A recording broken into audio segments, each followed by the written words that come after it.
በስማቸው ተፈልገው ይገኛሉ። ስፔሻሊ ኢትዮጵያ ውስጥ ከሆኑ ትማይዱም ይገኛሉ፣ ይቀርባሉ። እደውልለታለሁ፣ ነገሰ ላይ እደውልለታለሁ። አዎ ይኸው ንገረው ለነገሰ።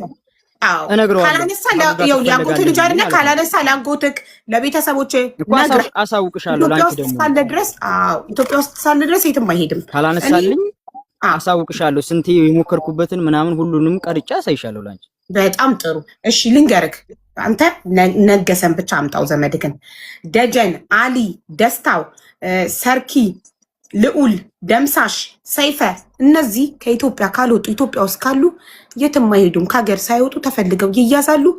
ጥያቄያችንን ይመልሳሉ። አልዬ ስልኩ ስለሚሰራ የዛኔም ግባ ብዬ ነው ሰይድ ጋር ያቀረብኩት እኔው ራሴ ደውዬ በቃ ግባ፣ ለምንድን ነው የማትመጡት?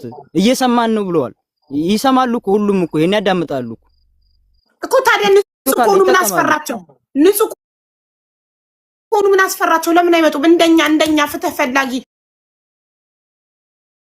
ለእህታችን ፍትህ የሚፈልጉ ከሆነ እንጂ ምን አስደበቃቸው? ምን ስልካቸውን አዘጋቸው? ምን በፊት አካውንት አከታተላቸው? ላይቡን አይመጡም? እንደ ሌባ ተደብቀው ከሚያዩ ንጹህ ከሆኑ ይምጡ። እዚህ ጋር ጥያቄዎቻችንን ይመልሱ። አንተ ይኸውልህ፣ አንተ የሚጠበቅብክን ሁሉ አድርገሃል። በየቤቱ ስትጠራ ሄደክ ለእያንዳንዳችን ጥያቄ መልሰሃል። የራስክን ኃላፊነት ተወጥተሃል። ስለሌሎቹ ተወው፣ እንፈልጋቸዋለን፣ እናገኛቸዋለን። እኛ እኔ ከዚህ በኋላ በቃ እኔ በቃኝ። እኔ ራሱ እንዲህ ነገ ነው የሚበቃክ። ያጎትክን ልጅ ይዘከው ስትቀርብ ነገሰን እንፈልጓለን። ለምን የሰው ንብረት ይዟል? ስልኳና ፓስፖርቷ እሱ ጋር ነው። የሰው ንብረት ይዞ መጥፋት የለም እኮ። እሱን መጠየቅም እኮ ይቻላል እኮ እንዴ እኮ። አምጣው አንተ ዘመድ ካል እንዴ ያጎትክ ልጅ አይደል?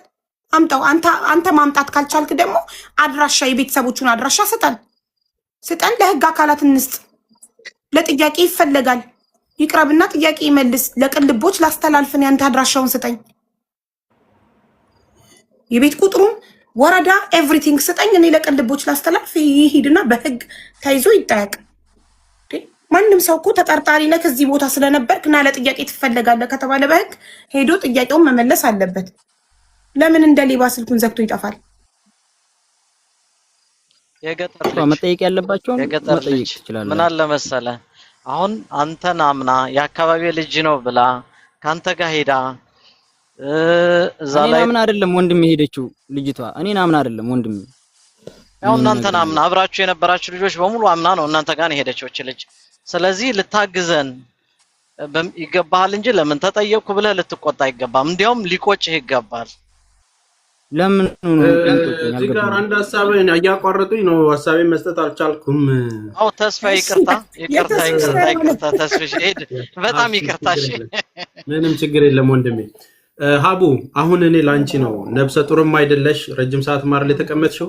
እኛ ከዚህ ማይንድ ወተን ፎከስ ማድረግ ያለብን ነገር ላይ ማድረግ አለብን። እሺ ምንድነው እሱ ምልሽ፣ እነዚህን ሰዎች እዛም ያሉት ጫፍ ላይም ያሉት ድንበር ላይ ያሉትም ህጋዊ ከሆኑ እነሱም ወደ ኤምባሲ ቀርበው ቃል የሚሰጡበትን ነገር መፍጠር አለብን። አሁን ድንበር ላይ ያለውም ሰጣ ገባ እንትን ካለ ሌላ ደግሞ አንዱን እናስተካክላለን ሲባል ሌላ አደጋ እንዳይመጣ ቀጥታ ህጋዊ ሆነው ነው የሚሰሩት። ኑና ጠይቁን እየተባሉ ነው።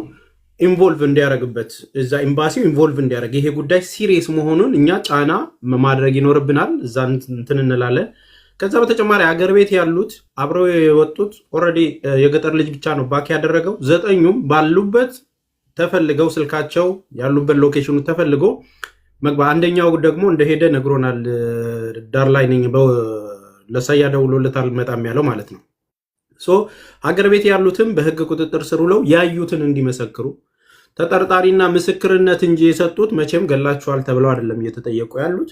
ይህንን ደግሞ መስጠት ምንም የሚጠይቅ ነገር ስለሌለ እዛ ዶክመንታቸው ተልኮ የሚጠየቁበት ነገር ይኖራል ማለት ነው። አሁንም ዋናዎቹ ጉዳይ ላይ ፎከስ ማድረግ ያለብን እነዚህን መልስ፣ እዛ ነበርክ፣ ያለውን ተናገር እባክህ ምናምን በሚለው ማባበሉ ሳይሆን የጉዳዩ ባለቤት ያዥ አለ፣ ሸኛ አለ፣ አድራሽ አለ። የሞቱት ሁለቱን ሰዎች የሚያመጡትን ነገ ይመጣሉ። የሃና ስልክ ያለበትም ልጅ መጥቶ ይመሰክራል። ዘመዷ ነውም ተብሏል። የሃና አደራ የተሰጠውም ልጅ ደግሞ ያኛው ልጅ አለ ባለፈው የመዘገብሽው፣ እሱም ደግሞ መጥቶ መመስከር አለበት ያለውን ነገር።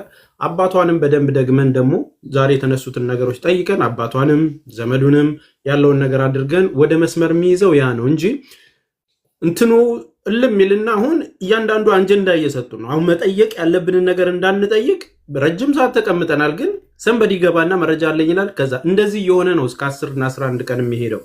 ስለዚህ እዛ ቦታ ያለውን ኃላፊነት የሚወስዱልን ማን ነው? ይህንን ነገር እንዴት ነው የምናደርገው? በህግ በምናውቃቸው ሰዎች፣ በሽማግሌ በተለያየ መንገድ እየተነጋገርን መስመር ማስያዝ ካልቻልን በስተቀር ከባድ ነው የሚሆንብን ብዬ ነው ማስበው። ቀጣዩ የነገ በስራችን ላይ እናውራና ነገ ምንድነው የሚሆነው ስንል እነኛ ሰዎች ይምጡ። አራቱም ተክላይም ማን ነው ያኛውም እና ሁለቱ ደግሞ እኛንን የቀበርናት ያሉት አራቱ ይምጡ። ስልኳን የሚያዘው የገጠር ልጅ ነግሮ ይምጣ። የገጠር ልጅም እንዲገኝልን እናደርጋለን። ለሌሎቹም ለአራቱም